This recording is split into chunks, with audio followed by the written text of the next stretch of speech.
Buli munnayuganda wa ddembe okubeera mu kibiina ky'ayagala. Era ebibiina ebyo biina ebibyawula ku bibiina, buli kibiina kirina ekikyawula ku kibiina ekirala. Naye ate bwe tusalawo okubeera mu bibiina ebyaffe, tuyina ate ensonga ezitugatta. Wayinza okubeerawo ebibiina bibiri bisatu bina nga birina ensonga ezibagatta.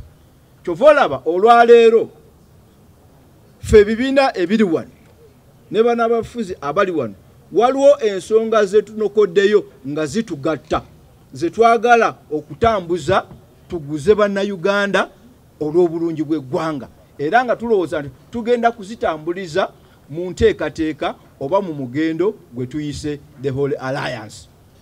Tuzja tutunuulira ebintu ne tutunuulira tugenza okulaba nga ffe kye twetaaga tukikyeyalinga ne bannaffe ab'ebibiina ebirala. Tuvuddeyo ate ng'okuvaayo kwaffe ku-exercisinga kye bayita freedom of association. Era tugenda kubeera ffe friendly. Nga mukulu Kabuleta bw'ayogere n'agaana yes tuli friendly naye we can be tough. Singa tutambula obulungi bannaffe nabo ne balaba omulamwa gwe tuliko. Tusobola gye bujja bwe tuba tusize okulonda nga kyetaagisa okusibira ku muntu omu ffenna. Na tulina equal rights and responsibilities. We are all coming together. So tewali akulembera eri eggulire likusaze. Download the app on App Store or Google Play Store now. Vision Digital Experience, the future of media.